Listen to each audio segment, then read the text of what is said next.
தொடக்குதல் புஸ்தகம் 19ஆம் அதிகாரம். இது பார்ட் 1, இது பார்ட் 2.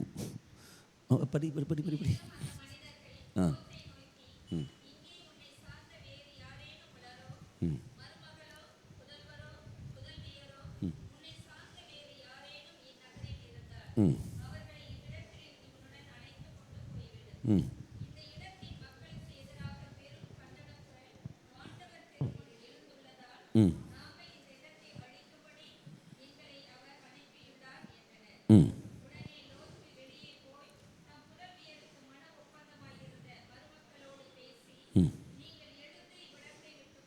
நீங்கள் எழுந்து இவ்விடத்தை விட்டு புறப்படுங்கள் என்றார். அடுத்தது,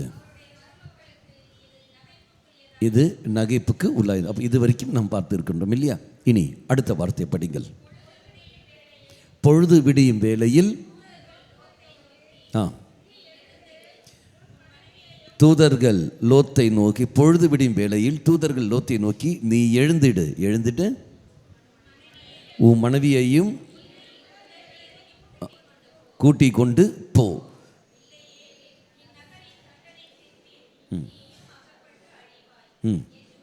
என்று வற்புறுத்தி கூறினார். இங்க முக்கியமான வார்த்தை நாம் பார்க்கணும். வற்புறுத்துவது. வற்புறுத்துவது என்றால் அர்த்தம் என்ன? கட்டாயப்படு. அவனுக்கு விருப்பம் இருக்குன்னு அர்த்தமா? அல்ல, விருப்பம் இல்லை, கட்டாயப்படுத்தி நீ போகின்றார். தெய்வம் எந்த அளவுக்கு இரக்கம் வைக்கிறார் என்று பாருங்கள். எந்த அளவுக்கு இரக்கம் வைக்கிறார் பாருங்கள். மீண்டும் அது படிங்கள். பொழுது விடியும் வேளையில். அப்படி என்றால் அர்த்தம் என்ன? ஜெபிக்கின்ற நேரங்களில், இறைவனை சந்திக்கிற அமைதியான சூழலில் தெய்வத்தை காண முடியும். பொழுது விடியும் நேரத்தில் யாரும் காக்குன்னு கத்திட்டு இருக்க மாட்டாங்களே, அமைதியான சூழல் தானே. நாம் பார்க்கின்ற எலியா இறை வாக்கினரை தெய்வம் அவன் எப்படி தெய்வ அனுபவம் பெறுகின்றான்? காற்றினில்லா அல்ல, இடி மின்னல் வந்தது, காற்று வந்தது, அதன் பிறகு நெருப்பு ஓசையெல்லாம் அப்படி வந்தது, கடைசியில் மெல்லிய தென்றல். அமைதியான சூழலில் தெய்வத்தை காண முடியும். அமைதியான சூழலில். அப்படி என்றால் குடும்பத்தில் இருக்கிற நீங்கள் அமைதியான சூழலுக்கு கடந்து வாருங்கள். அமைதியான சூழலுக்கு கடந்து பாருங்கள். அப்போ அமைதியான சூழல் கடந்து வர வீட்டில் பயங்கரம் பகலும் அங்கெங்கெல்லாம் சத்தம் போட்டிருப்பார்கள், காப்புன்னு கத்தி கொண்டிருப்பார்கள். கணவன் ஒரு பக்கம், மனைவி ஒரு பக்கம், பிள்ளைகள் ஒரு பக்கம். அப்படி என்னதான் அவங்க கத்தி கொண்டு இருந்தாலும் நீ அமைதியான ஒரு சூழலே அதே இடத்துல நீ தேடிப்பார். அல்லாத வீட்டை விட்டு வெளியே வருவதல்ல. வீட்டை விட்டு வெளியே வந்துட்டு குடும்பத்தை விட்டு வந்து நான் அமைதிக்காக நான் தேடி போகிறேன்னு சொல்லி கூட நீ போகிறதல்ல. அந்த சூழலில் அமைதியை உனக்கு காண வேண்டும். அதான் அமைதியின் தெய்வம் உன் கூட இருக்கின்றார். எப்படி? அந்த இறைவனை நினைத்தாலே போதும், மனசு சாந்தமாக. அந்த பொழுதுவிடியும் வேளையில் தூதன் அப்படி என்றால் இரண்டாவது அர்த்தம் நாம் பார்க்கின்றோம். ஜெபம் நேரங்களில், ஜெபிக்கிற நேரம். அதான் அதிகாலையில் எழுந்து ஜெபிக்கிற பழக்கங்கள்.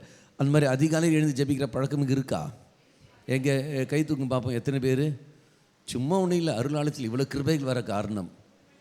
கரங்களை தட்டி இறைவனுக்கு நன்றி சொல்லிக் கொள்ளுவோம். நீங்கள் ஜெபிக்கிறதுனால தான் நாங்கள் வந்து நல்லா இருக்கிறோம். கண்டினியூ. நீங்கள் ஜெபிச்சா நாங்கள் நல்லா இருக்கோம் இல்லையா? அப்போ இஷ்டத்துக்கு நீ ஜெபம் பண்ணுங்க, நாங்கள் ஈன்னு இருக்கின்றோம். Price the Lord. அதிகாலையில் எழுந்து ஜெபிப்பது. இந்த அதிகாலையில் எழுந்து ஜெபிக்கிறது பயங்கரமாக இருக்கும், பயங்கர அனுபவமாக ஏற்படும். அப்படி என்றால் எழுந்து தூதன் சொல்ல வார்த்தை, மனைவியையும் கூட்டிக் கொண்டு நீ போ, வற்புறுத்தி சொல்கின்றார். அவன் விருப்பம் இல்லை, வற்புறுத்தி சொல்வது. அன்பாந்தே, கட்டாயப்படுத்துவது என்பது அன்பின் வெளிப்பாடு. நீ எப்படியாவது மீட்பு பெற வேண்டும் என்ற எண்ணத்தில் தான் தெய்வம் அந்த வார்த்தையை பயன்படுத்துகின்றார். வற்புறுத்தி கொண்டு போகின்றார். அவனுக்கு விருப்பம் இருக்க இல்லையோ, தெய்வத்துக்கு விருப்பம் உண்டு. அதே மாதிரித்தான் உனக்கு மீட்பு பெற விருப்பம் இருக்க இல்லையோ, பாவத்திலிருந்து உனக்கு விடுதலை பெற உனக்கு ஆசை இருக்க இல்லையோ, தெய்வத்துக்கு உண்மையில் ஆசை உண்டு. ஆனால் தான் அந்த இறைவன் மீண்டும் மீண்டும் மீண்டும் உன்னை கட்டாயப்படுத்தி கொண்டு உனக்கு பலவிதமான வழிகளில் எப்படியாவது நீ வந்து அடைவிடுவதற்காக வற்புறுத்தி கொண்டு போகின்றார். எடுத்து படிங்கள். ஓசையா புஸ்தகம் 11ஆம் அதிகாரம். ஓசையா புஸ்தகம் 11ஆம் அதிகாரம் 1 முதல் திருவாக்கியங்கள். இஸ்ரவேல் குழந்தையாக இருந்தபொழுது அவன் மேல் நான் அன்பு கூர்ந்தேன். எகிப்திலிருந்து என் மகனை நான் அழைத்து வந்தேன். அடுத்தது, எவ்வளவுக்கு நான் அவர்களை வருந்தி அழைத்தேனோ அவ்வளவுக்கு என்னை விட்டு பிடிவாதமாய் விலகி போவதிலேயே கருத்தாய் இருந்தார்கள். பார்த்தீங்களா? மீண்டும் அந்த வார்த்தையை படிங்கள். 11ஆம் வாக்கியம். இஸ்ரவேல் குழந்தையாக இருக்கிற பொழுது நான் அவன் மேல் அன்பு கூர்ந்தேன். ஒரு குழந்தைகளை எப்படி நீங்களும் அன்பு செய்வோம்? குழந்தைகள் எப்படி அன்பு செய்வீர்கள்? அதை எப்படி எடுத்து கொஞ்சுவீர்கள்? கையில் அப்படி எடுத்துக்கொண்டு அப்படி தூக்கி அப்படி பிடிச்சி அது வயிற்றில் தலை வச்சு கிடி பண்ணுறது, அது உடனே பொக்கையில் அந்த வாய்ப்பேன் அப்படி திறக்கிறது, என்னெல்லாம் அட்டகாசம் உண்டு. அது போட்டு அப்படி கடிக்கிறது, அது பிடிச்சி எடுக்கிறது, அது கவலை இங்கே பிடிச்சி நம்ம கடிக்கிறது, அது நம்மளே கடிக்கிறது, பல்லு தான் இல்லையே, அப்படி கடிக்கிற சமயத்தில் ஒரு குழந்தையை கொஞ்சுவது போல அல்லவா தெய்வம் உன்னையும் எடுத்து கொஞ்சி கொண்டு இருந்தார். அப்போ கொஞ்சிக்கிற சமயத்தில் அந்த குழந்தை என்ன செய்யும்? தாயுடைய முடியை பிடிச்சி இழுக்கும். அப்படி இழுக்கிற சமயத்தில் தாய்க்கு வலி எடுக்காதா? வலி எடுக்கும். வலிக்காதா? வலிக்கும். வலிக்கிற சமயத்தில் தாய் என்ன செய்யும்? மறுபடியும் விட்றான்னு மறுபடியும் தாய் தலை மட்டும் மறுபடியும் தலை கொண்டு போய் கொடுக்கும். நம்மளும் மறுபடியும் இந்த பிடிச்சி இழுன்னு சொல்லிட்டு அப்படியே பிடிச்சி இழுக்கும். இதை நீ நான் செய்ய. அப்போ எவ்வளவுக்கு எவ்வளோ தெய்வம் நம்ம எந்த அளவு கொஞ்சி கொண்டு இருந்தால், இப்போது எங்கே போயிடுச்சு அந்த குழந்தைத்தனம்? எங்கே போயிடுச்சு? அவன் பார்க்கிறார், அந்த அளவுக்கு உன்னை கொஞ்சி கொண்டு உன்னை வளைத்து கொண்டு வந்தனே, இப்போது நீ என்னை விட்டு போவதிலேயே விலகி போவதிலேயே கருத்தாய் இருக்கின்றாய். அப்படின்னு அர்த்தம் என்ன? பிடிவாதத்தோடு தான் நீ தான் போகிற ஒழிய தெய்வம் போவதல்ல. அதனால் தான் இறைவன் வேதனையோடு சொல்கிற வார்த்தை நமக்கு எல்லோருக்கும் தெரியும் இல்லையா? எங்கே நம்ம வாசிக்கிட்டோம்? எசையா புஸ்தகம் 1ஆம் அதிகாரம். இந்த பேச்சு அப்படி வைங்கள். எசையா புஸ்தகம் 1ஆம் அதிகாரம் 2-3 உள்ள திருவாக்கியங்கள். விண்வெளியே கேள், மண்ணுலகே செவி கொடு. நான் பிள்ளைகளை பேணி வளர்த்தேன், அவர்களோ எனக்கு எதிராக கிளர்ந்து என்ன அர்த்தம்? ரிபெல்லியன் அப்படி என்றால் தெரிந்தே வேண்டுமென்றே அவர்கள் போகிறார்கள். இவன் அப்பன்னு தெரியும், அம்மானு தெரியும், பெற்றோர்கள் தெரிந்தே நான் வீட்டுக்கு குடித்து கொண்டு நான் வருகின்றேன். இவர்கள் வேதனைப்படுவார்கள் என்று தெரியும், இவர்கள் அவமானப்படுவார்கள் என்று தெரியும், தெரிந்தே தான் அவர்களை வேதனைப்படுத்துகின்றேன், அவமானப்படுத்துகின்றேன். தெரியாமல் அல்ல, புரியாமல் அல்ல, அறியாமல் அல்ல, தெரிந்தே நான் இந்த தவறுகள் செய்கின்றேன். இது தவறு என்று தெரிந்து நான் செய்கின்றேன். இது செய்கிற போது அது விளைவு என்னவென்று நமக்கு எல்லாம் தெரியும். குடிப்பவனுக்கு விளைவு என்னன்னு தெரியாதா? அவனுக்கு எல்லாருக்கும் தெரியும். பெற்றோர்களை எதிர்த்து போகிறோமே, ஏமாற்றங்கள் என்ன நடக்கும் என்று தெரியாதா? எல்லாம் தெரியும். தெரிந்தே தான் இந்த காரியம் செய்து கொண்டிருக்கின்றோம், தெரியாமல் அல்ல. அப்படி என்றால் கிளர்ச்சி. அப்போ என் பிள்ளைகளை பேணி வளர்த்தேன், அவர்கள் எனக்கு எதிராகவே கிளர்ந்து எழுகிறார்கள், வேண்டுமென்றே எனக்கு எதிராக போகிறார்கள், பிடிவாதத்தோடு இருந்தே எனக்கு எதிராக அவர்கள் போய் கொண்டிருக்கிறார்கள். அடுத்த வார்த்தை, காளை தன் உடைமையாளர்களை அறிந்து கொள்கிறது, கழுதை தன் தலைவனை அறிந்து கொள்கிறது, ஆனால் என் மகனோ இஸ்ரவேலோ என்னை அறிந்து கொள்வதும் இல்லை, என்னை புரிந்து கொள்வதும் இல்லை. எந்த அளவுக்கு வேதனையோடு தெய்வம் சொல்கிற வார்த்தைகள். ஏதோ மிருகங்கள் அதனுடைய தலைவரை எஜமானங்களும் புரிந்து கொள்கிறது. 6 அறிவு படித்த மனிதன், நீ எனக்கு தெரியாதா? என்னுடைய உரிவிலும் சாயல் உன்னை நான் படைத்திருக்கிறேனே, என் இயல்பை உனக்கு கொடுத்த பிறகு வேணுமென்றே என்னை விட்டு நீ போகிற என்றால் எந்த அளவுக்கு இருக்கும் பாருங்கள். மனைவி வேதனைப்படுவான் என்று தெரிந்தே அந்த கணவன் வேறொரு பெண்ணுடன் அவன் வாழ்கிறான் என்றால் அவன் எந்த அளவுக்கு அவன் இருக்கிறான் என்று பாருங்கள். அவன் கேட்டால் நான் மனைவியை ஏமாற்றி விடுகின்றேன், மனைவிக்கு தெரியாமல் நான் இருக்கின்றேன். மனைவி வேதனைப்படாமல் தெரியும் இல்லையா? தெரிந்து அவளை ஏமாற்றுவது தவறு என்று தெரிந்த போதிலும் அந்த மனைவிக்கு தெரியாமல் வேறொரு பெண்ணுடன் அவன் வாழ்கிறான் என்றால் எந்த அளவு கல் நெஞ்சக்காரனாக இருக்கின்றான். அவன் மேல் இரக்கம் எப்படி காட்ட முடியும்? மனைவி கண்ணீரோடு இருப்பாள், ஐயோ தெய்வமே என்று சொல்லி அருள்வாள். அவள் நம்புவாள், இதோ என் கணவன் இப்படிதானே, என் கணவன் இப்படி நம்பிக்கொண்டிருப்பாள். ஆனால் அந்த நம்பிக்கைக்கு துரோகமாக இருப்பவன் யாரு? இவன் தானே. எந்த அளவுக்கு அதே மாதிரி பிள்ளைகள் பெற்றோர்கள் வேதனைப்படுவார்கள் என்று தெரிந்த பிறகு அந்த பிள்ளைகள் எந்த அளவுக்கு பெற்றோர்கள் எதிராக போய் கொண்டிருக்கிறார்கள். நீ நான் விதானம் செய்து கொண்டிருக்கின்றோம். அருத்தந்தைகள் வேதனைப்படுவார்கள், பங்கு தந்தை வேதனைப்படுவார், அதே சமயம் குடும்பத்தில் மற்றவர்கள் வேதனைப்படுவார்கள். சமுதாயத்தில் இவனை நான் ஏமாற்றினேன் என்றால் அவனுக்கு அந்த வேதனை வரும், அப்படி காயம் ஏற்படும். அவனை நான் ஏமாற்றினேன் என்றால் அவனுக்கு அது நஷ்டம் ஏற்படும். தெரிந்தே அல்லவா இதெல்லாம் காரணம் செய்து கொண்டிருக்கின்றோம், தெரிந்தே அல்லவா நீ நானும் கிளர்ச்சி செய்து கொண்டிருக்கின்றோம். பிறகு எப்படி மக்களை நமக்கு கிருபைகள் கிடைக்கும்? அறியாமல் ஒரு தவறு செய்து கொண்டிருக்கின்றோம். அபார்ஷன் தவறு என்று உனக்கு தெரியாதா? விபச்சாரம் தவறு என்று பாவம் என்று உனக்கு தெரியாதா? சுயன்பம் பாவம் என்று உனக்கு தெரியாதா? தவறான படங்கள் பார்ப்ப தவறு என்று தெரியாதா? பெற்றோர்களை எதிர்த்து பேச தவறு என்று தெரியாதா? கூட பிறந்தவர்களை ஏமாற்றுவதும் காயப்படுத்துவதும் தவறு என்று தெரியாதா? பொய் கணக்கை எழுதி கொண்டு சொத்துக்களை வாங்குவது தவறு என்று உனக்கு தெரியாதா? அடுத்தவனை ஏமாற்றுவது உனக்கு தெரியாதா? தப்புன்னு தெரியும் இல்லையா? தெரிந்த மறுகளை ஏன் அதை தவறு செய்து கொண்டிருக்கின்றோம்? உணர்வு இல்லை. ஏன் பரவாயில்ல, இதுதான் இப்படிதான் வாழ்க்கை என்று சொல்லிக்கொண்டு செய்கிற பாவத்தை நியாயத்தை கண்டுபிடித்து போகிற சமயத்தில் எப்படி மக்களே கருவில் கிடைக்கும்? மீண்டும் அதே வார்த்தையை படிங்கள். விண்வெளியை கேள், மண்ணுலகை செவி கொடு. அடுத்த வார்த்தை, பிள்ளைகளை பேணி வளர்த்தேன், எனக்கு எதிராக கிளர்ந்தெழுகிறார்கள். அடுத்தது, அறிந்து கொள்கிறது, திரும்பிக் கொள்கிறது. அடுத்தது, ஆனால் என் ஜனமோ என் மக்களோ என்னை அறிந்து கொள்வதும் இல்லை, என்னை புரிந்து கொள்வதும் இல்லை. என்னை அறிந்து கொள்வதும் இல்லை, புரிந்து கொள்வதும் இல்லை. எந்த அளவுக்கு வேதனை! இன்னொரு வார்த்தை இருக்கு இல்லையா,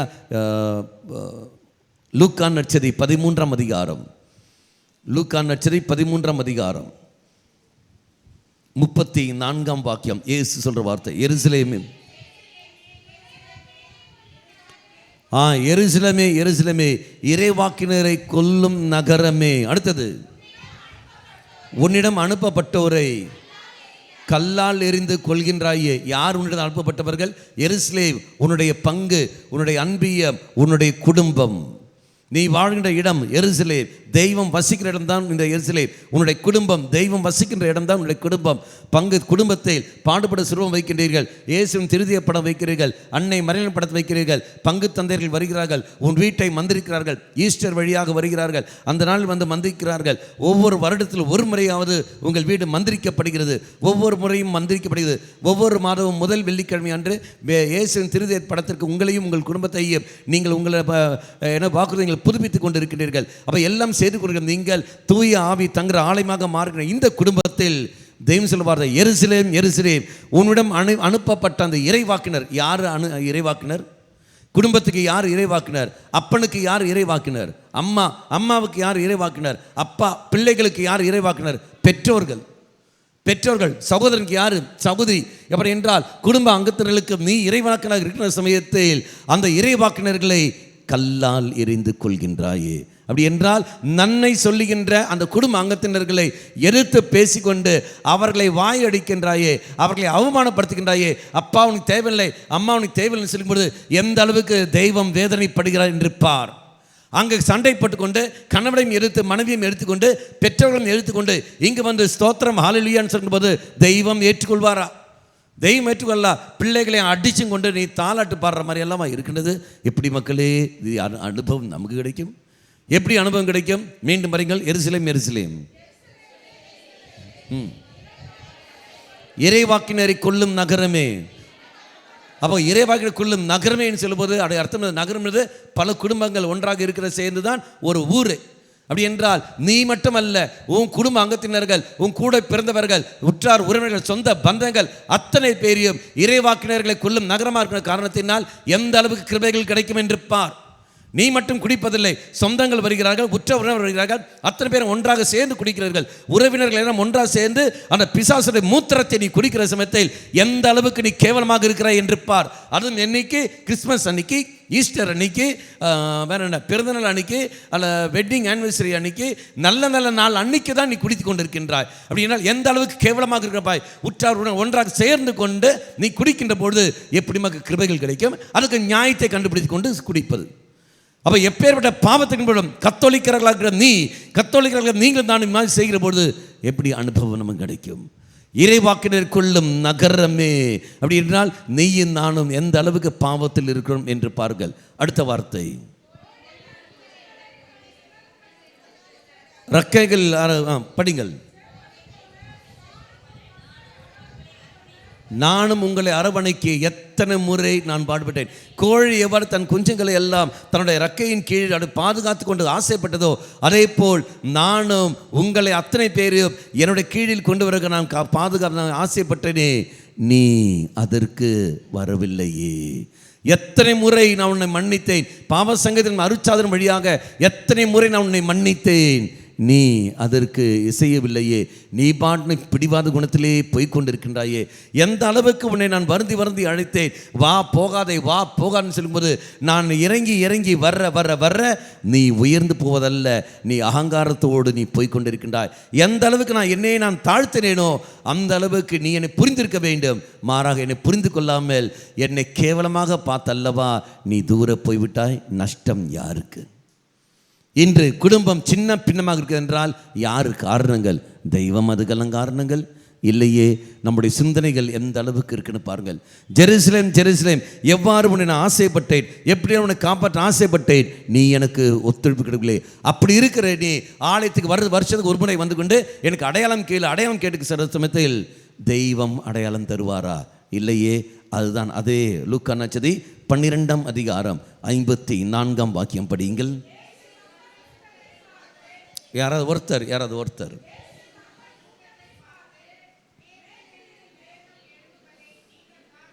ம் ம் ம் ம் ம் ம் ம் நிலத்தின் தோற்றத்தையும் வானின் தோற்றத்தையும் ஆய்ந்து பார்க்க அறிகிற நீங்கள் இக்காலத்தின் ஏன் கண்டு உணர முடியவில்லை? வானங்களின் காலங்களின் மாற்றத்தை அறிந்து கொண்டு மழை வரும் வெயில் வரும் எல்லாம் அறிகிற நீ ஏன் உன்னுடைய வாழ்க்கையில் நடக்கிற மாற்றத்தை கண்டு உணராமல் இருக்கின்றாய்? அப்படி என்னென்ன காரணங்கள்? நீத்தான் ஒழிய விரும்பவில்லை. வற்புறுத்தி தெய்வம் உன்னை கொண்டு வருகின்றார், கட்டாயப்படுத்தி இழுத்து உன்னை கொண்டு வருகின்றார். நீ அதுக்கு செய்யாமல் இருக்கின்றாயே. இறைவன் உன்மேல் இரக்கம் காட்டாமல் அல்ல. நீ அழிந்து கொண்டு போக வேண்டும் என்ற எண்ணம் ஒரு நாளும் அவருக்கு அங்கு இல்லை, ஒரு நாளும் இல்லை. எப்படியாவது இவனை நான் காப்பாற்ற வேண்டும். ஒரு சில ஆசிரியர்கள் நீங்கள் பார்ப்பீர்கள், அந்த மகன் எப்படியாவது அவனை பாஸாக்க வைக்க வேண்டும் சொல்லிக்கொண்டு அவர்கள் எந்த அளவுக்கு அப்படியே இறங்கி போய் அவன் புரிகிற அளவுக்கு செய்வார்கள். அதுக்காக என்ன செய்வார்கள்? பரீட்சை வைப்பார்கள். டியூஷன் மேல் பரீட்சைக்கு மேல் பரீட்சை வைக்கிறார்கள். எதற்காக பரீட்சை வைக்கிறார்கள்? எப்படியாவது அவன் பாஸாக வேண்டும் என்ற எண்ணத்தில் தான் ஒழிய அவனை பரீட்சை கொடுத்து அவனை கொடுமைப்படுத்துவதல்ல, பரீட்சை கொடுத்து கொடுமைப்படுத்துவதில்லை. ஆசிரியர் பெருமக்கள் பார்க்கிறார்கள், எப்படியாவது இந்த மாணவன் இந்த மாணவி நல்ல மதிப்பெண் பெற வேண்டும் என்பதற்காக அவர்கள் தங்கள் உழைப்பை கொடுக்கிறார்கள். நேரத்தை விட்டுக்கொண்டு குடும்பத்தை விட்டுக்கொண்டு அந்த பள்ளிக்கூடத்திற்காக அந்த மாணவனுக்காக தங்களே இல்லாமல் ஆக்குற சமயத்தில் அந்த மாணவன் சொல்வான், என்னால் முடியாதுன்னு ஒரு சின்ன ஒரு கடிதத்தை எழுதி விட்ட உடனே நீ போய் கேஸும் போட்டுக்கொண்டு அந்த ஆசிரியர் நீ ஜெயிலில் போடுகிற என்றால் எந்த அளவுக்கு பெற்றோர்கள் நீ கேவலமாக இருக்கிறாய் என்று பார். அவர்கள் தலையெழுத்தா தன்னுடைய பணிக்காக தன்னையே இல்லாமல் ஆக்குற அந்த ஆசிரியர் பெருமக்களை பெற்றோர் நீ எந்த அளவுக்கு கீழ்த்தரமாக நடந்து கொண்டிருப்பார். உனக்கு விருப்பம் இல்லை, உன் மகன் நன்றாக படிக்க வேண்டும், உன் மகன் சமுதாயத்தில் நன்றாக வர வேண்டும் என்ற எண்ணம் உனக்கு இல்லை. ஆனால் பெற்றெடுத்த உனக்கு இல்லாததை ஆசிரியர் பெருமக்கள் இருக்குது என்றால் தன் பணி மேல் அவனுக்கு இருந்த அந்த அன்பும் ஆர்வமும் அதுதான் காட்டுகிறான். ஆனால் அதை போல் நீ அனுமதிப்பதில்லையே. அப்போது எவ்வாறு எந்த அளவுக்கு அந்த மகன் வேதனைப்படுகிறான் இருப்பார். கடைசியில் அந்த மாணவன் ரவுடித்தனம் செய்கிற போது பெற்றோர்கள் கண்ணீரோடு இருப்பது தெய்வமாக இதுக்கெல்லாம் காரணங்கள் இல்லையே. அப்படி என்றால் எந்த அளவுக்கு நெய்யும் நானும் இருக்கணும் பாருங்கள். மறுபடியும் அந்த பழைய இதுக்கு போய்விடுங்கள். தொடக்க புஸ்தகம் 19ஆம் அதிகாரம் இல்லை, மறுபடியும் அதே வார்த்தை படிங்க. 15 தானே? பொழுது விடியும் வேளையில் தூதர்கள் லோத்தை நோக்கி, நீ எழுந்திடு, உன் மனைவியையும் உன் இரு புதல்வரையும் பார்த்தீங்களா கூட்டி கொண்டு போ. அப்படி என்றால் குடும்ப அங்கத்தரங்களை கூட்டி கொண்டு போ. எங்க ஆலயத்துக்கு கூட்டி கொண்டு போ, ஜெபமாலைக்கு கூட்டி கொண்டு போ, வழிபாட்டுக்கு நீ கூட்டி கொண்டு போ, தியான மையங்களுக்கு கூட்டி கொண்டு போ, எங்க திருத்தலத்துக்கு நான் கூட்டி கொண்டு போ, திருத்தலுக்கு நீ கூட்டி கொண்டு போ. என்ன வழிபாடு எடுக்கின்றாயோ அந்த நோன்புக்கெல்லாம் அந்த வழி நடத்த நீ கொண்டு போ. அப்போ பக்தி முயற்சி தேவை, இது அருட்சாதனங்கள் தேவை, அவனுக்கு இது இறை வார்த்தை தேவை. எங்கே வார்த்தை அறிவிகளோ அங்கே கூட்டி கொண்டு போ. நீ மட்டும் போகிறதில்லை, அவனை கூட்டி கொண்டு போ, வற்புறுத்தி கூட்டி கொண்டு போ. என்னால் வர முடியாது அம்மா, எனக்கு படிக்கிறது. படிப்பு முன்னாடியே சொன்னார்கள், பரீட்சை முன்னாடியே சொன்னார்கள், இப்போ சொன்னதில் பரீட்சை இருக்குது என்று. அப்போக அப்படி என்றால் நீ படிக்காத முன்னாடியே தப்பு, எழுந்து கோயிலுக்கு போடா, ஞாயிற்றுமை கோயிலுக்கு போடா என்று சொல்லிக்கொண்டு அவளை கோயில் கொண்டு வர வேண்டுமா ஒழிய அல்ல. சரி நீ உட்காந்து படி, கேடிசன் கிளாஸ் வேண்டாம், உட்காந்து படி என்று சொல்றது அல்ல அர்த்தங்கள். வற்புறுத்தி அவனை கொண்டு வர வேண்டும். அவன் படிக்கவில்லை என்றால் அவனை நீ கண்டிக்க வேண்டும். பரீட்சை முன்னாடி சொன்னார்கள் இல்லையா, படிக்காதது உன்னுடைய தப்பு. ஏன் நீ படிக்கவில்லை? அதே சமயத்தில் ஆலயத்துக்கும் போவதுக்கும் நீ விட்டுக்கூடாது. போ, ஆலயத்துக்கு போக வேண்டும், பரீட்சையிலும் நீ ஃபெயில் ஆகக்கூடாது. அப்படி பெற்றோர்கள் கண்டித்து கொண்டு வர வேண்டும் ஒழிய சரிடா பரவாயில்ல வீட்டில் உட்காந்து படிடான்னு சொல்கிற என்றால் எந்த அளவுக்கு நீ கேவலமாக இருக்கிறாய் என்று பார். இந்த அளவுக்கு நீ பெற்றோராக இருந்ததென்றால் பையனுடைய வாழ்க்கை, பிள்ளையுடைய வாழ்க்கை எப்படி போகும்? ஒரு நாளும் போகுது இல்லையா? நீ அடையாளப்படுத்த வேண்டும், தெய்வத்தை நீ அடையாளப்படுத்த வேண்டும். இதுதான் உடைய அர்த்தங்கள். அப்போ எழுந்து கூட்டி கொண்டு போ. அடுத்த வார்த்தை, இல்லையில் இந்த நகரில் தண்டனை தீர்ப்பில் நீயும் அகப்பட்டு அழிந்து போவாய். அப்போ உன்னை காப்பதற்கான வழி நான் தருகின்றேன், இல்லை என்றால் அவர்கள் அழிவது போலவே நீயும் அழிந்து போவாய். இது எப்படி தான் இருக்கு? எக்ஸாமினேஷன் எழுதுகிற சமயத்தில் அவனுக்கு இந்தடா உனக்கு தெரியல, பிட்டு பிட்டடி பிட்டடி, நீ மட்டும் பிடிச்சடி இப்படி பாஸ் ஆகிடு.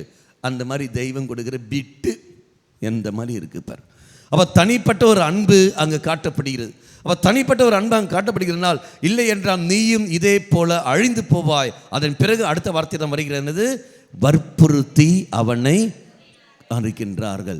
அவ எந்த அளவுக்கு இறைவன் உங்கள் மேல் நம் மேல் எந்த அளவுக்கு அங்கே இரக்கத்தை காட்டுகிற பாருங்கள். அதில் கொஞ்சமாவது நீ நானும் கீழ்ப்படிந்து போக வேண்டாமா? கொஞ்சமாவது கீழ்ப்படுத்தி போக வேண்டுமா? எந்த அளவுக்கு தலைகணம் பிடிச்சி கொண்டு நீ நான் வாழ்கின்றோம். ஆனால் தானே மோய்சினத்தில் தெய்வம் சொன்ன வார்த்தை, இவர்கள் வணங்கா கழுத்துள்ள மக்கள், இவனுக்காக நீ ஏனடா ஜெபிக்கின்றாய்? இவர்கள் வணங்கா கழுத்துள்ள மக்கள், இவர்கள் நீ ஏன் ஜெபிக்கின்றாய்? பெரியவர்கள் இங்கே இருக்கிற பெரியவர்கள் நீங்கள் எப்படி வாழ்ந்தீர்கள் என்று பார். உன் பெற்றோர்களை நீ கீழ்ப்படுத்தி போயிருக்கிறாயா? ஆசிரியர் பெருமக்கள் நீ கீழ்ப்படுத்தி போயிருக்கிறாயா? சமுதாயத்துக்கு நீ கீழ்ப்படுத்தி போயிருக்கிறாய் என்று பார். அப்படி இல்லை என்றால் திருச்சபைக்கு நீ கீழ்ப்படியாமல், ஆலயங்களில் பங்குகளில் நீ கீழ்ப்படியாமல் நீ வாழ்கிற சமயத்தில் கொஞ்சம் கூட எதிர்பார்க்காதே உன் பிள்ளைகள் உனக்கு கீழ்ப்படிய வேண்டும் என்று கொஞ்சம் கூட எதிர்பார்க்காதே. நேர் எதிராகத்தான் போவார்கள். நேர் பங்குகளை நீ கீழ்ப்படியாமல் நீ செயல்படுகிற சமயத்தில் எப்படி உன் பிள்ளைகள் பங்கில் செயல்படுவார்கள்? இல்லையே, அங்கே அடித்தளமாடுது இல்லையா? இனி அடுத்த வார்த்தை படியுங்கள். அவர் காலம் தாழ்த்தினார். அடுத்தது, ஆண்டவர் அவர் மேல் இரக்கம் வைத்த காரணத்தினால் அந்த மனிதனை அவருடைய கையையும் அவர் மனைவியுடைய கையும் பிடித்து இரு புதல்வரையும் இழுத்து கொண்டு போய் நகரத்துக்கு வெளியே கொண்டு போய் விட்டார்கள். பார்த்தீங்களா? அவர் காலம் தாழ்த்தினார். அப்படி அர்த்தம் என்பது என்ன? விருப்பம் இல்லாமல் நான் இங்கே அமர்ந்து கொள்கிறேன், காலம் தாழ்த்தி கொண்டிருக்கின்றான். எடா நீ வா, ஜெபமாலைக்கு வா, வார்த்தை கேட்க வா, குடும்பத்தை நல்ல ஒரு மகனா நீ வாழப்பாரு. இல்லை, அப்படி என்றால் காலம் தாழ்த்தி கொண்டே இருப்பது. என்னங்க குடியை விடுங்க, என்னங்க இந்த தீய பழக்க வேண்டாம், நம்ம வீட்டில் பிள்ளைகள் இருக்கிறார்கள் வேண்டாங்க, பெண் பிள்ளை வளர்ந்த பிள்ளைகள் இருக்கிறார்கள் வேண்டாம், என்னங்க இந்த மாதிரிலாம் செய்யாதீர்கள், அது தவறு வேண்டாம் என்று சொல்லும்போது மனைவி வழியாக பிள்ளைகள் வழியாக கணவனாகிய உனக்கு தெய்வம் பல விதமான எச்சரிக்கை தருகின்ற சமயத்தில் நீ வேணும் என்றே காலம் தாழ்த்து கொண்டே போடி, உனக்கு என்ன தெரியாது, நான் ஆம்பளை அப்படி தாண்டி செய்வேன் என்று சொல்லிக்கொண்டு அகங்காரத்தோடு நீ நடக்கிற என்றால், அன்பு கணவனே, அடிக்கிற அடி நீ எழமாட்டாய். அந்த சமயத்தில் நீ உட்காந்து கையும் விரிச்சும் காலும் இழுத்து கொண்டு தெய்வமே என்று சொல்லும் போது ஒரு சுக்கு போலும் உனக்கு அங்கு கிடைக்காது. பதில் ஒரு நாள் வரும் என்று கனவில் போலும் எதிர்பார்க்காது. தெய்வம் கொடுக்கிற ஒரு வாய்ப்புகள், அந்த வாய்ப்புகளை நீயும் நானும் பயன்படுத்தியே தீர வேண்டும். அல்லது நஞ்சா முஞ்சா மாதிரி வாழ்க்கை வாழலாம் என்பதில் கத்தோலிக்கம். இப்படித்தான் வாழ வேண்டும் என்றால் இப்படித்தான் வாழ வேண்டும். ஜால்ற அல்ல கத்தோலிக்கம். Price the Lord. ஹல்லேலூயா, ஹல்லேலூயா. வற்புறுத்தி மட்டும் இல்லாமல் அங்கே என்ன செய்கிறார்கள்? கையும் காலும் பிடிச்சு கொண்டு, மனைவியுடைய கையும் பிடிச்சு கொண்டு இழுத்து பொங்குகிறார்கள். வேணும் என்றே காலம் தாழ்த்துவது, வேணும் என்றே குடி பழக்கத்தை விடாமல் இருப்பது, பொய் சொல்வது. உனக்காக நான் குடிக்க மாட்டேன்டி தெரியும், அது அப்படி சொன்னால் அவன் அடங்கி விடுவான்னு எனக்கு தெரியும். அப்போ பொய் சொல்வது, அம்மா உனக்காக நான் அந்த பையன்கிட்ட பேச மாட்டேன், அந்த பிள்ளைகிட்ட நான் பேச மாட்டேன். அப்போ அன்னைக்குள்ள அந்த ப்ராப்ளத்தை சால்வ் பண்ணுறதுக்காக சரிம்மா இந்தம்மா சத்தியமா, எத்தனை சத்தியம் வேணும் போடலாம், 1000 சத்தியம் கூட, 1000 தடவை சத்தியம் போடுறீங்களா? அம்மா மேலே சத்தியம் போடு, இந்த அம்மா மேலே, பைபிள் மேலே சத்தியம் போடு, இந்த பைபிள் மேலே. அவனுக்கு தான் நம்பிக்கை இல்லையே. உனக்கு எனக்கு தான் இது பைபிள், நம்பிக்கை இல்லாதவனுக்கு இது என்னது பைபிளா? அல்லையே, அது சாதாரண ஒரு புக்கு, அவ்வளோதான். அவனை பொறுத்த பைபிள் இல்லையே. அப்போ நம்பிக்கை இல்லாத உன்னுடைய மகன், நம்பிக்கை இல்லாத உன் கணவன், அவன் மேலே பைபிள் மேலே சத்தியம் போட்டு சொன்னா, அவனை இந்த போட்டுக்கு அவனை போட்டு வச்சுக்கோ, டப்புனு வச்சுக்கோ, எவ்வளோ வேணும், நெருப்பு மேலே புரியா அந்த போட்டுருந்தா நான் கை சுடும், அவ்வளோதானே, மறுநாள் வச்சுக்கலாம், ஒரு பிரச்சனை கிடையாது. பாரு என் கணவன் பைபிள் மேலே சத்தியம் போட்டார், ஐயோ வா, எந்த லட்சத்தை கிடைக்கிருப்பார். கல்யாணத்து சமயத்திலே வாக்குறுதி கொடுத்தவன், அங்கேயே வாக்குறுதியை தடைபட்டு போகிறவன், அங்கேயே நிறைவேற்றாதவன், பிறகு நீ என்ன 1000 சத்தியம் போடுறதுக்கு அவனை சர்வ சாதாரணமாக நீ என்ன நீட்டினாலும் எல்லாத்தையும் டப்பேன்னு அடித்து கொண்டு தான் நிற்பான ஒழிய ஒரு நன்மையும் கடந்து வராது. எத்தனை காலம் தாழ்த்தி கொண்டே இருக்கின்றன. அதான் ஒரு பாட்டு இருக்குல்ல, என்ன, திருடராய் பார்த்து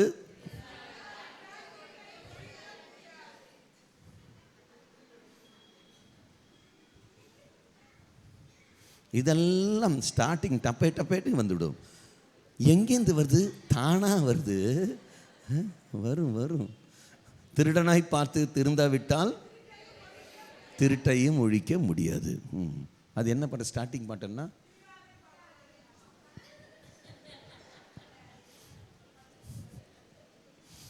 கிளியர். அப்போது நீயா திருந்தனா மட்டும்தான் உண்டு. திருந்துவதற்கு எத்தனை வாய்ப்புகள் தெய்வம் தருகின்றார், எத்தனை வாய்ப்புகள். அவன் காலம் தாழ்த்தி கொண்டிருக்கின்றான்.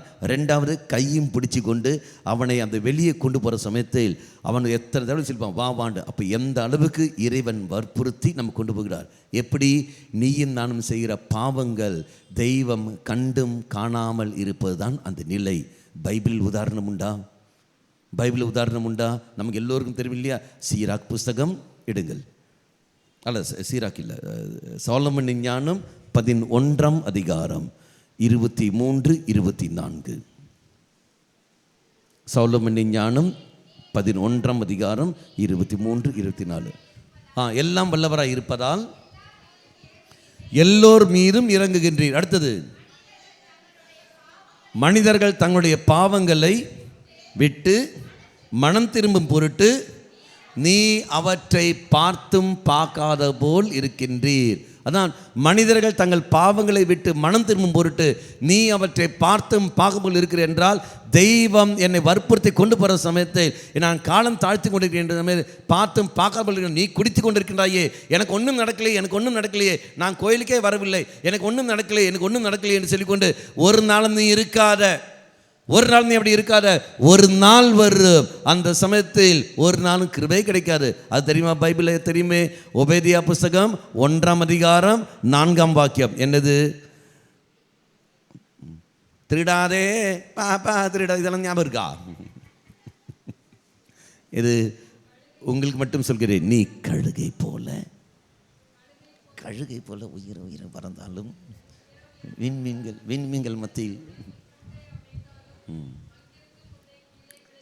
கீழே தள்ளி விடுவேன். நீ கழுகை போல உயிர உயிர பறந்தாலும் விண்மீன்கள் மத்தியில் உன் கூட்டை நீ அமைத்தாலும் அங்கிருந்து போயாச்சு, காத்து போயிடும். தினம் பார்க்கின்றோம். கழுகை போல உயிர உயிர பறந்தாலும் சொல்வது என்ன அர்த்தம்? நீ பயங்கரமாக போய் கொண்டிருப்பாய். விண்மீன்கள் மத்தியில் உன் கூட்டை நீ அமைத்தாலும் அங்கிருந்து உன்னை நான் கீழே விழ செய்வேன். அன்பாந்தர்களே, ஏதாவது கிடைக்குமா? தெய்வத்தை மறந்து எல்லாம் நான் தான் சொல்லி போகிற சமயத்தில் திடீர்னு ஒரு கையும் காலும் ஒரு பக்கம் டாயின்னு இழுக்கும். இழுத்த உடனே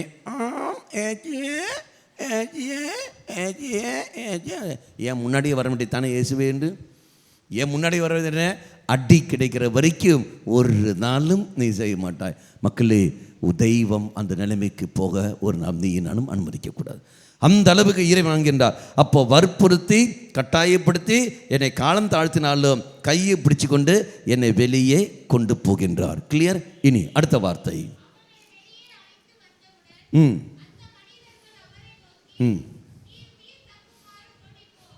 நீ வெளியே வந்த உடனே அவர் சொல்ற வார்த்தை என்ன?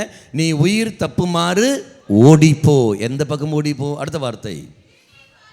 1 ஓடிப்போ, 2வது திரும்பி பார்க்காதே, 3வது சமவெளி எங்கும் தங்காதே, 4வது மலையை நோக்கி தப்பியோடு. 4 காரியங்கள் பார்க்கின்றோம். ஃபர்ஸ்ட் என்ன வருது படிங்கள். நீ உயிர் தப்புமாறு ஓடிப்போ. எங்க ஓடிப்போ? எதை விட்டு ஓடிப்போ? சீராக்கு புஸ்தகம் 21ஆம் அதிகாரம் 21ஆம் அதிகாரம் 2, 3 உள்ள வாக்கியங்கள். பாம்பை கண்டு ஓடுவது போலவே பாவத்தை விட்டு ஓடிப்போ. பாம்பை கண்டு ஓடுவது, பாவத்தை விட்டு நீ ஓடிப்போ. அடுத்த வார்த்தை, நீ பாவத்தின் அருகில் சென்றால் அது உன்னை கடிக்கும். அடுத்தது, அதன் பற்கள் சிங்கத்தின் பற்கள் போல் இருக்கும். அப்போ பாம்பின் அருகில் நீ சென்றால் அது உன்னை கடிக்கும். ஒருத்தன் சொன்ன வார்த்தை, ஃபாதர் நாங்களாம் ஓடுற பாம்பை பிடிக்கிற வயசு ஃபாதர். நான் சொன்னேன், அதே டெம்பிள் அதே ஸ்பீடில், ஹே நாங்கள்லாம் செத்த பாம்பை பார்த்து ஓடுற வயசுரா அப்படின்னு. அவனுக்கு புரியல அப்படின்னு. நான் அதே ஃபோர்ஸில் சொல்கிறோம் இல்லையா, அதே இல்லாமல் அப்புறம் தான் பக்கத்தில் சொன்னேன், டேய் என்ன சொன்னார் பார்த்தியான்னு. என்னடா சொன்னார் பாரு, அதான் உங்களுக்கு புரிஞ்சிச்சா? ஓடுற பாம்பை பிடிக்கிற வயசு, நாங்கள்லாம் செத்த பாம்பை பார்த்த ஓடுற வயசு. ஐயோ என்ன கெடுதல் பாரு மக்களே. பாம்பை கண்டு ஓடுவதை போலவே பாவத்தை விட்டு ஓடிவிடு.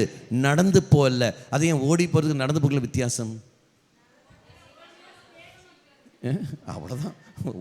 சும்மாலி கூட ஏதோ கேட்டதுனால ஓடிப்போ பக்கத்தில் நிற்காத. அந்த அளவுக்கு நீ வெறுப்போடு இருக்க வேண்டும், நடந்து போகிறதல்ல. அப்போ பாவத்தை விட்டு நீ ஓடிப்போ, எல்லா திண்மைகளையும் விட்டு ஓடிப்போ. யாரெல்லாம் உனக்கு எதிராக போகிறார்களோ, எதிராக செய்ய தூண்டுகிறார்களோ அவர்கள் விட்டு போ. அந்த மாதிரி உறவுகள் உனக்கு தேவையில்லை. அந்த மாதிரி உறவுகள் தேவையில்லை.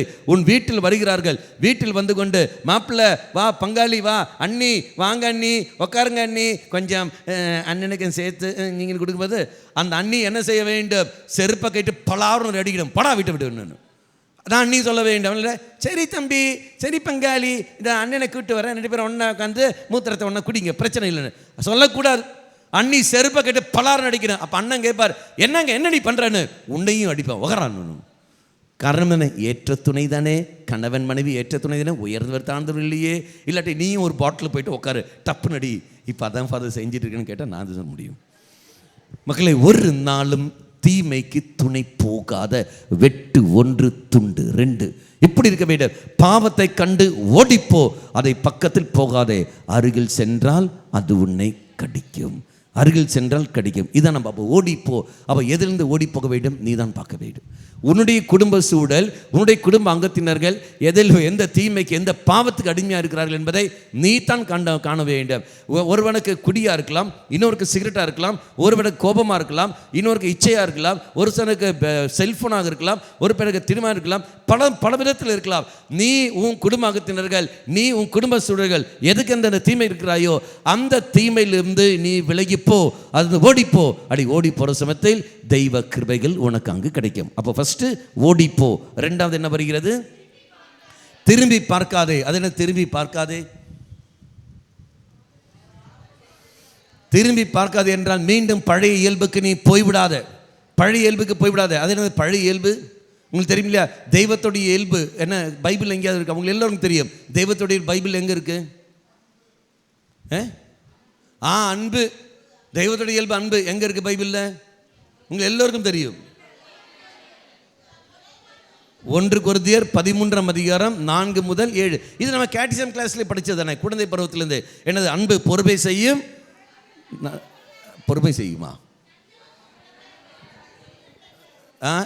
எடுத்துபடி 4ஆம் அதிகாரம் அல்ல, 13ஆம் அதிகாரம் 4-7.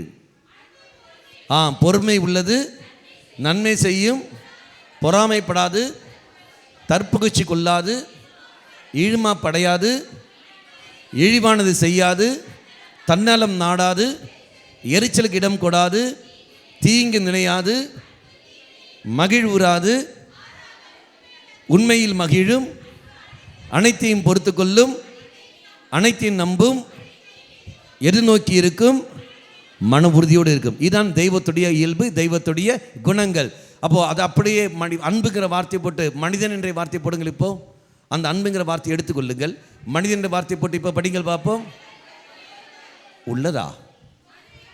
உள்ளவன்.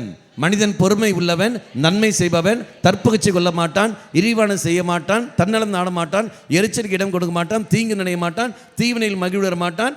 இதுதான் நம்ம பார்க்கிட்டோம். கிளியர். இப்போ தெய்வம் உன்னை மென்னியும் எப்படி படைத்திருக்கின்றார்? மனிதனத்தனை படைத்திருக்கின்றார். அப்படி படைத்திருக்கிற சமயத்தில் அப்போ நமக்கு ஒரு பேர் ஒன்று உண்டு. உங்கள் பேர் போட்டு இப்போ வாசிங்க பார்ப்போம்.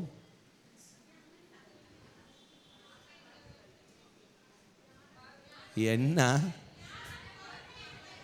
ஞானம்? இங்கே யாரும் வந்தாங்க ஞானம். நீங்கள் இருந்தாங்க இங்கே யாரும் இருந்தாங்களே ஞானம் ஞானம். அது ஞானம் நல்லா இருக்கு ஞானம். அப்போ பாருங்கள், அப்போ ஏதாவது ஒன்று கிளிக் ஆகுமா? ஏதாவது ஒன்று கிளிக் ஆகுமா? எங்கே போயிடுச்சு தெய்வத்துடைய குணங்கள்? எங்கே போய் தெய்வத்துடைய குணங்கள்? அப்போ தெய்வத்துடைய குணங்கள் இழக்க காரணம் என்ன? பாவம் குடியிருக்கிற சமயத்தில் தெய்வத்தின் தன்மை விட்டு போய்விடும். தொடக்குதல் புஸ்தகம் 6ஆம் அதிகாரம் 3ஆம் வாக்கியம். தொடக்குதல் புஸ்தகம் 6ஆம் அதிகாரம் 3ஆம் வாக்கியம். என் நாவி தவறு இழிக்கும் மனிதனில் என்றென்றும் தங்கப் போவதில்லை. பாவம் செய்து வாடுகிற சமயத்தில் தெய்வத்தன்மை நீ இழந்து விடுகின்றாய். அப்போ தெய்வத்தன்மை போனவுடனே என்ன தன்மை இருக்கு? மிருகத்தன்மை. அப்போ மிருகத்துடைய தன்மை என்ன? வெட்டுவது, மாறி மாறி அடிப்பது, கொன்று அப்படி அழிப்பது தான் பார்க்கின்றோம். அப்போ குடும்பத்துக்குள்ளே ஒருத்தர் நீ வெட்டி கொண்டு இருக்கிற என்றால், அழித்து கொண்டு இருக்கிற என்றால் அது என்ன? தெய்வத்துடைய இயல்பா? தெய்வத்துடைய இயல்பா? தெய்வத்துடைய இயல்பு அல்ல, இறைவனுடைய இயல்பு அல்ல. மாறாக மிருகத்தை விட கேவலமாக அல்லவா நீ பார்த்து கொண்டிருக்கின்றாய். எந்த அளவுக்கு? மீண்டும் அதை 6ஆம் அதிகாரம் தொடர்ந்து படிங்கள், 4-5. யாராவது ஒருத்தர்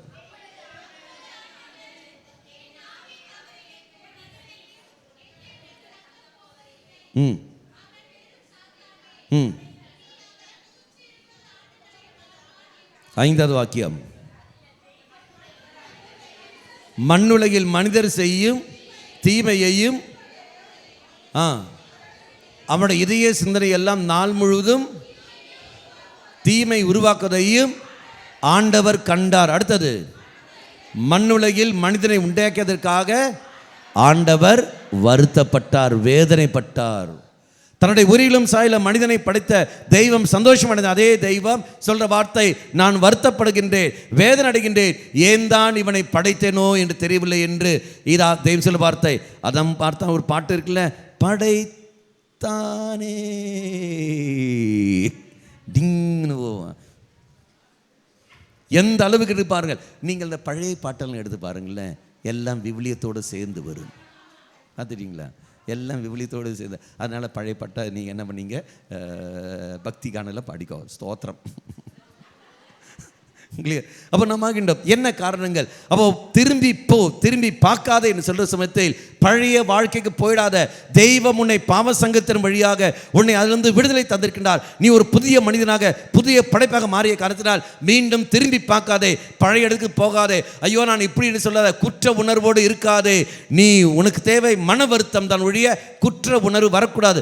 குற்ற உணர்வு பிசாசு தருவது, மன வருத்தம் தெய்வம் தருவது. தூயாவியுடைய செயல்பாடு மன வருத்தம், குற்ற உணர்வு பிசாசு தருவது. ராயப்பருக்கு ஏற்பட்டது மன வருத்தமா குற்ற உணர்வா?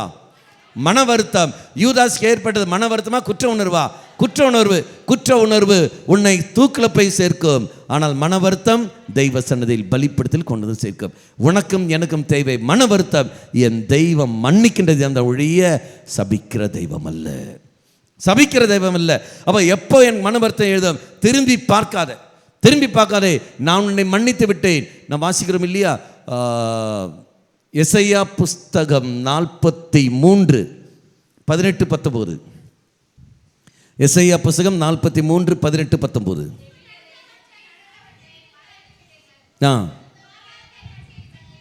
முற்கால நிகழ்ச்சிகளை பற்றி சிந்திக்காதீர்கள். அடுத்தது, இதோ புதிய செயல் நான் செய்கின்றேன், இப்போதே தோன்றிவிட்டதல்லவா. அடுத்தது, நீ அதை கூர்ந்து கவனிக்கல, முன்பு நடந்தவற்றையெல்லாம் மறந்துவிடு, முற்காலம் நிகழ்ச்சிகளை பற்றி நீ சிந்திக்காதிரு. என்ன காரணங்கள்? நான் மறந்து விட்டேன். பாவ சங்கீர்த்தனம் நீ செய்கிற என்றால், நீ என்ன பாவங்கள் அறிக்கிட்டாயோ அந்த பாவங்கள் அங்கு மன்னிக்கப்படும். ஒரு நாளும் தெய்வம் அதை நினைவு கொள்ளவே மாட்டார், ஒரு நாளும் நினைவுக்கு வரவும் வராது. அப்படி என்றால் என் கேள்வி, அறிக்கிற எல்லா பாவங்களையும் தெய்வம் மன்னிப்பாரா?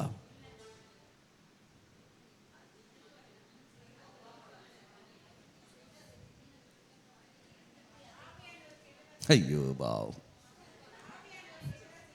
கடக்கிற லட்சணத்தை பாரு. நான் கேட்டது ஒரு கேள்வி, அந்த ஒரு கேள்விக்கு அது எஸ் ஆர் நோவான்ற பதில் மட்டும் போதும்.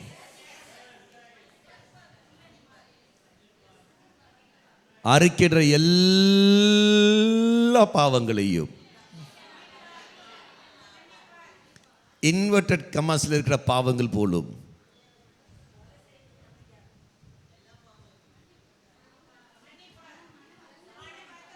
ஐயோ பாவம். ஒரு சேல்ஸ்மேனுடைய டெக்னிக் என்ன? ஒன்று கன்ஃபியூஸ் பண்ணு, இல்லாண்டி கன்வின்ஸ் பண்ணு. இந்த ரெண்டில் ஏதோ ஒன்று. கன்வின்ஸ் பண்ணிட்டான்னா அவன் ப்ராடக்ட் சேல்ஸ் ஆகிடும். கன்ஃபியூஸ் ஆகிட்டான்னா ஈஸியாக அவனை கன்வின்ஸ் பண்ணிடலாம் இல்லையா? இப்போ நீங்கள் எதில் இருக்கிறீங்க? கன்ஃபியூஸா கன்வின்ஸா? மன்னிப்பார், எல்லா பாவங்களையும் மன்னிப்பார்னு சொல்கிறவங்க மட்டும் தில்லு இருந்தால் கையை தூக்கு. பேச்சு மாற்ற மாட்டீங்களே, அடுத்த கேள்விக்கு பேச்சு மாற்ற மாட்டீங்களே, தலையாசைக்க மாட்டேன் போக மாட்டீங்களே, பைபிளோட ஆதாரத்தோடு எடுத்து சொல்லுவோம். கீழே இருக்கு. மன்னிக்க மாட்டார் என்று சொல்ல மட்டும் கையை தூக்கு. 1 2 3 4 5 6 7 8 9 10.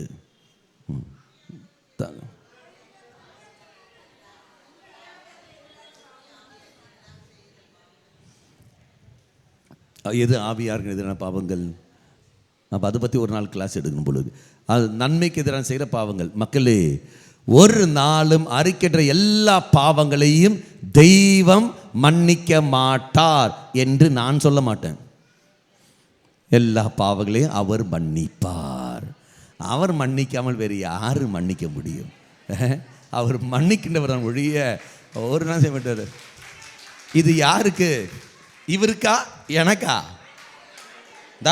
இது எனக்கு தான். டிங். Praise the Lord. மக்களே, தெய்வம் மன்னிப்பார். அப்படி என்றால் அடுத்த கேள்வி, தெய்வம் மன்னித்தார் என்றால் அறிக்கிட்ட பாவங்கள் ஞாபகத்துக்கு வருமா? வராது. வந்துச்சுன்னா அப்படின்னா மறுபடியும் போய் பாவம் செய்யணும். நீ செய்த பாவம் டூப்ளிகேட்டு. சந்தோஷம். உங்களுக்கெல்லாம் யார் மறை கல்வி சொல்லி கொடுத்தது? மக்களே, எடுத்து படிங்கள். சாலமனின் ஞானம் 12ஆம் அதிகாரம் 2ஆம் வாக்கியம்.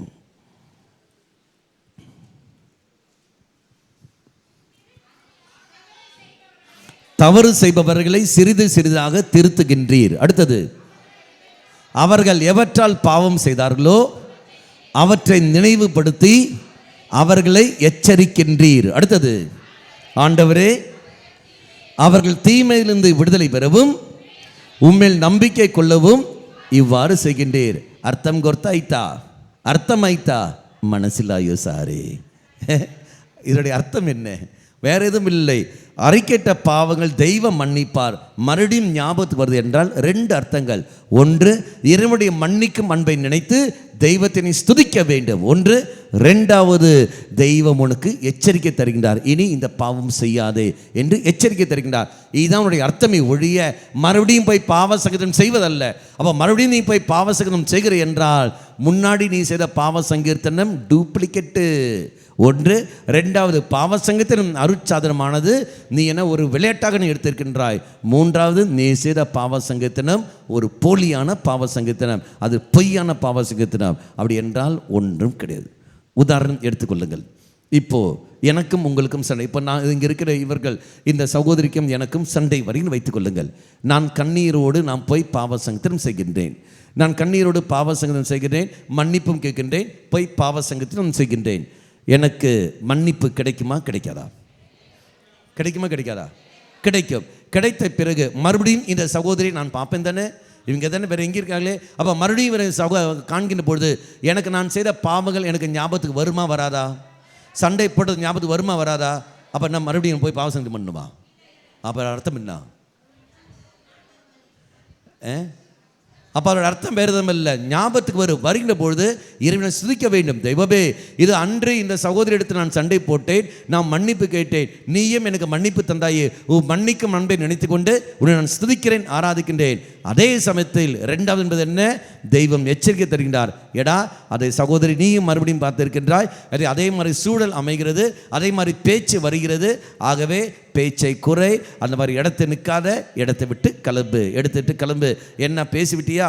ஹாய், சரிங்க சரிங்க சொல்லி விட்டு கிளம்பு. மறுபடியும் வளவளன்னு போய் பேசாத, பாவத்துக்கு நீ போய் விடுவாய். தெய்வம் மறுபடியும் எச்சரிக்கை தருகின்றார். அதான் ஞாபகத்துக்கு கொண்டு வரக்கூடிய அர்த்தங்கள். அல்லது மறுபடியும் நம்ம போய் பாவ சங்கீதம் செய்கிறதல்ல. அப்போ ஒரு தடவை தெய்வம் மன்னித்தார் என்றால் மன்னித்தது தான். ஒரு நாளும் தெய்வம் அதை திருப்பிக்கொள்ளும். அதான் நான் பார்த்தேன், முன்பு நடந்தவற்றையெல்லாம் மறந்து விடுங்கள், முற்காலம் நிகழ்ச்சிகளை பற்றி சிந்திக்காதிருங்கள். காரணம் என்ன? நான் தான் அதை மறந்து விட்டனே, நீ ஏன் அதை வைத்து கொண்டிருக்கின்றாய்? நான் தான் அதை இல்லாமல் ஆக்கிவிட்டனே, நீ ஏன் அதை வைத்து கொண்டிருக்கின்றாய்? மக்களே, நம்முடைய தெய்வம் மன்னிக்கின்ற தெய்வம். அப்போது 3வது நிலையில் என்பது திரும்பி பார்க்காதே. கிளியர்? இனி அடுத்த வார்த்தை என்ன வருகிறது? ஓடிப்போ. ஃபர்ஸ்ட் ஓடிப்போ, 2வது திரும்பி பார்க்கற, அடுத்து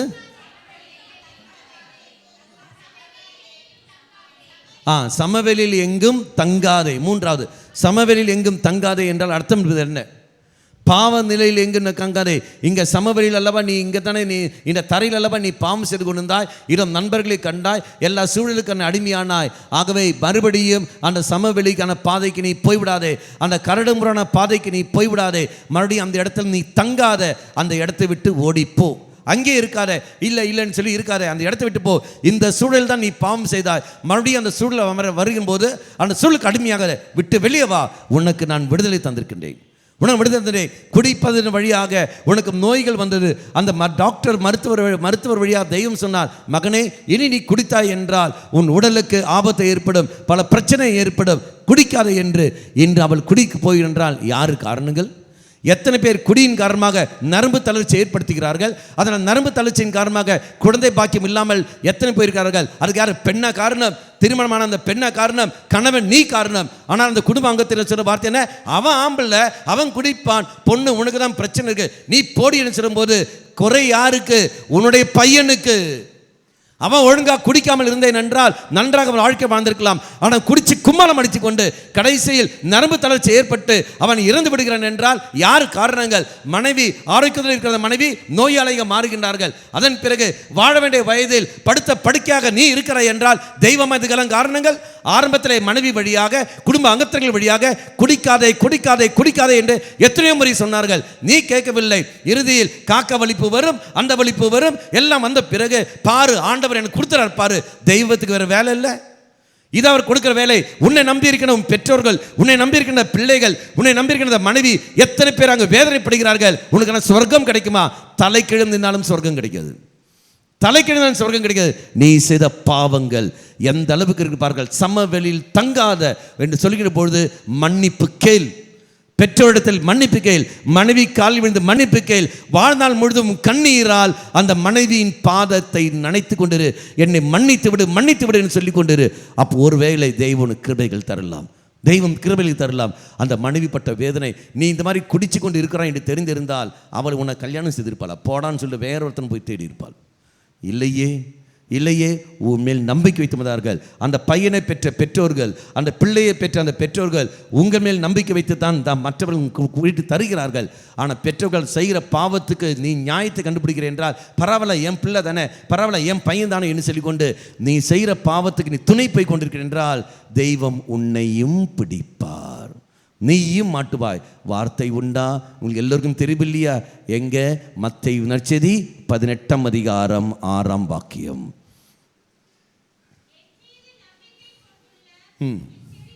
என் மீது நம்பிக்கை கொண்ட சிறியோரில் எவரையாவது பாவத்தில் விழ செய்வோருடைய கழுத்தில் இயந்திர கல்லை கட்டி தொங்க விட்டு ஆழ்கடலில் அமிழ்த்துவது நல்லது. பாவம் செஞ்சவனுக்கு அல்ல, பாவம் செய்ய துணை போனவனுக்கு. பையன் குடித்து கொண்டு இருக்கின்றானே, குடித்து கொண்டிருக்கிற பையனுக்கு ஓங்கி ஒரு அடி அடிச்சுட்டு குடிக்காதன்னு சொல்ல வக்கு இல்லை என்றால் நீ எல்லாம் என்ன பெற்றோர்கள், நீ எல்லாம் என்ன பெற்றோர்கள்? அப்படி என்றால் பரவாயில்லை, அவன் ஆம்பளை தானே, தோற்கு மேலே வளர்ந்து விட்டான்னு சொல்லிக்கொண்டு அவன் செய்கிற பாவத்துக்கு நீ துணை போய் கொண்டிருக்கிற என்றால் அவனை நம்பியிருக்கின்ற பிள்ளைகள், அவனை நம்பியிருக்கின்ற அந்த மனைவி, இதோ குடும்பம் நடுத்தருக்கு வந்துவிடும். தெய்வம் உனக்கான கிருபை கொடுப்பாருன்னு எதிர்பார்க்கிறியா? ஒரு நாளும் அல்ல, ஒரு நாள் இல்லை. பெற்றோர்கள் உன் கடமையிலிருந்து நீ தவறு இருக்கின்றாய், மன்னிப்பு கேட்டுக்கொள். பெற்றோர் என்ற ஸ்தானத்தை எடுத்துக்கொண்டு பிள்ளைகளை கண்டிப்புடன் நீ வளர்க்கப்பாரு. அது எதிர்ப்பல்ல, அது எதிரி அல்ல, அது எரிச்சலின் அடையாளம் அல்ல, அன்பின் வெளிப்பாடு. கண்டிப்பு அன்பின் வெளிப்பாடு. அன்பின் வெளிப்பாடு. கண்டிக்க வேண்டிய வயதில் நீ கண்டித்திருக்க வேண்டும். எல்லாம் வயசான பிறகு நீ கண்டித்து என்ன பிரயோஜனம்? ஒரு பிரயோஜனம் இல்லையே, ஒரு பிரயோஜனம் இல்லையே. அடுத்த வார்த்தை படியுங்கள். அவனுக்கு கேடு, அதனை பார்க்கின்றோம். இதை பாவத்தில் விழ செய்வனுக்கு கேடு. இதை கழுத்தில், அது கழுத்தில் இயந்திர கல், சாதா கல்லுக்கு இயந்திர கல்லுக்கு வித்தியாசம் என்ன? வெயிட்டு இல்லையா? வெயிட்டு. அது ஏன் கழுத்தில் பயத்தில் கட்ட வேண்டியதானே, இடுப்பில் கட்ட வேண்டியதானே? தலை தான் என்னது நமக்கு தெரியும் இல்லையா? அப்போ தலை தான் இது எல்லாமே மெயின் திங். இங்கே தான் பிரெயின் டெத் இங்கே தான். அது என்ன? ஆழ்கடலில் கொண்டு போய் கணத்தில் தள்ளி விட வேண்டியதானே? அது ஏன் ஆழ்கடல்? வெளியே வர முடியாதுல்ல. ஆழ்கடலில் வெளிச்சம் வருமா? சூரிய வெளிச்சம் இருக்குமா? சூரிய வெளிச்சம் இருக்காது. அப்படி என்றால் உன் டெட் பாடி போலும் சூரிய வெளிச்சம் காணாது. பாவம் செஞ்சவனுக்கு அல்ல, பாவத்துக்கு துணை போனவனுக்கு. குடிக்கிறவனுக்கு மட்டும் இல்லை, குடி ஊற்றி கொடுத்த மனைவி உனக்கு தான். அப்போ என்னங்க வெளியே போய் குடிக்காதீங்க, வீட்டுக்குள்ளேயே குடிங்க. சர்ன்னு ஊற்றி கொடு, உனக்கு கழுத்தில் டிங்குன்னு வந்து நிற்கும். நேராக போயிட்டு டப்புன்னு போயிடு. அண்டர் கிரவுண்டு என்ன அண்டர் கிரவுண்டு வரியலாம் என்ன கூட வாயில் வரல, டக்குன்னு வர மாட்டேங்குது. அது மெதுவாக வரும், எப்பயாவது வரும். அப்போ நம்ம பார்க்கின்றோம், பாவம் செய்வனுக்கு அல்ல, பாவம் செஞ்சவனுக்கு அல்ல, பாவத்துக்கு துணை போனவனுக்கு மக்களே ஒரு நாளும் அனுமதிக்கக்கூடாது. அப்போ சமவெளியில் ஒரு நாளும் எங்கேயும் தங்காத. அடுத்த வார்த்தை 4வது என்ன வருகிறது? மலையை நோக்கி தப்பியோடு. அது என்னது? மலை. மலை என்பது என்னது? தெய்வம் வசிக்கிற இடம், உயர்ந்தது. அப்ப சமவெளிந்து உயர்ந்தது மலை. அப்படி என்றால் தெய்வம் இருக்கிற இடம். அப்ப தெய்வத்தை நோக்கி ஓடிப்போ, தெய்வத்தை நோக்கி ஓடிப்போ. பலிப்பிடம் தேடி ஓடிவா. பாவ சங்கீதம் தேடி நீ ஓடிப்போ. பாவ சங்கீதனுடைய உரிமை தேடிப்போ. இதான் நீ செய்ய வேண்டிய காரியங்கள். பலிப்பிடம் தேடி வா. எங்க வார்த்தை அங்கு தேடிப்போ. தியானங்கள் நடங்க அங்கு போ. உன் பங்குக்கு நீ போ. தெய்வமே நீ போ. பங்கு தந்தையை தேடிப்போ. அங்கு போயிட்டு தந்தையே ஆசீர்வாதம் பண்ணு என்று சொல்லிக்கொண்டு ஆசீர்வாதம் வாங்கு. காரணம் ஓரோருத்தரும் கரங்களில் அபிஷேகம் செய்யப்பட்டது. வையி சிலுவை போடு என்று சொல்லிட்டு உரிமையோடு கேட்டுப்போ. காரணம் நீ பங்கு மகன், பங்கு மகள், 3வது மனிதன் அல்ல. அப்பன் அம்மா ஆசீர்வாதம் கொடுப்பதற்கும் பக்கத்தில் மாமா ஆசீர்வாதம் கொடுக்க வித்தியாசம் இருக்கா? என்ன வித்தியாசம்? பெற்றோர்கள் கொடுப்பதற்கும் பக்கத்தில் மாமா மாமி கொடுக்குற ஆசீர்வாதம், எந்த ஆசீர்வாதத்துக்கு சக்தி அதிகம்? பெற்றோருக்கு. பங்கு தந்தைக்கு மற்ற தந்தைக்கு ஆசீர்வாதம் கொடுக்கல, எந்த ஆசீர்வாதத்துக்கு சக்தி அதிகம்? பங்கு தந்தைக்கு. எங்கேயாவது போயிருக்கிறியா? என்கிட்ட வந்து 50% தான் வரும். உன் பங்கு தந்துட்டு போனாலே 100%. இங்கே வரியா அங்கே போறியா? அங்கிட்டு போ. தந்தை மகன் தூய் ஆவியாரின் பெயராலே ஆமென். ஸ்தோத்திரம். Praise the Lord. Hallelujah. Hallelujah. மக்களே, இதை நாம் பார்க்கின்றோம். மலையை நோக்கி ஓடிப்போ. மலையை நோக்கி ஓடிப்போ. தெய்வ சன்னதியில் நீ கடந்து வா. கையில் ஜெபமாலை எடு, ஜெபம் செய். அவ்வாறு செய்கிற சமயத்தில் எல்லா கிருபைகளும் உனக்கு கிடைக்கும். அடுத்த வார்த்தை படியுங்கள். அது இல்லை ஒருத்தர் 19ஆம் அதிகாரம் படிங்கள். இல்லையில் நீ அழிந்து போவாய். பார்த்தீங்க, இல்லை என்றால் நீ அழிந்து போவாய். அடுத்தது லோத் அவர் நோக்கி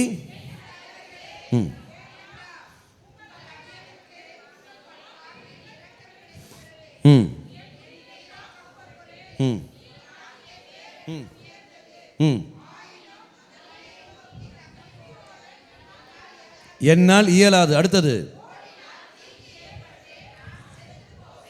நான் செத்து போவேன், நான் செத்து போய் விடுவேன். இல்லை என்றால் நான் செத்து போய் என்னால் ஓட முடியாது. தெய்வம் சொல்கிறார், எடா தப்பிச்சு ஓடுன்னு சொல்ற சமயத்தில் அங்கேயும் அவன் சொல்ல வார்த்தை, என்னால் முடியாது, என்னால் கோயிலுக்கு என்னால் போக முடியாது. போகிற வழியில் எங்கேயாவது இருக்கான்னு பாரு, அங்கே பூந்து விடுகின்றேன். என்னால் அவ்வளோ தூரம் போக முடியாது. என்னால் அவ்வளோ தூரம் வேளாங்கண்ணிக்கெல்லாம் போக முடியாது. எனக்கு தியானத்துக்கெல்லாம் போக முடியாது. இதா அருகில் இருக்கிற கோயிலில் அந்த திருப்பலி மட்டும் நான் பார்த்து விடுகிறேன். என்னால் 10 மணி நேரம் உட்கார முடியாது. அட்லீஸ்ட் 1 மணி நேரம் உட்கார்ந்து விடுகின்றேன். சரி, இப்போ அந்த 1 மணி நேரமாவது தெய்வ சன்னிதியில் வந்து அமர்ந்து கொள். அந்த 1 மணி நேரமாவது ஜெபமாலைக்காவது நான் வந்து அமர்ந்து கொள். தெய்வம் கொடுக்கிற எவ்வளவு சலுகைகள் கொடுக்கிறார் என்று பார். எப்படியாவது நீ தப்பித்து போ. எப்படியாவது நீ பிழைத்தாலே போதும். உன்னை பிழைக்க வைக்க நான் கண்டெடுக்கிற வழிகள். தெய்வம் கெஞ்சுறார். அவருக்கு ஒரு வேலை இல்லையா? தெய்வம் எந்த அளவுக்கு இருக்கிறார் பாருங்கள். அப்படி என்றால் அந்த அளவுக்கு போற சமயத்தில் நீயும் நானும் எந்த அளவுக்கு உயர்ந்து செயல்பட வேண்டும். இல்லையே, எழுந்திருப்போம். தொடர்ந்து அடுத்ததில் பார்ப்போம்.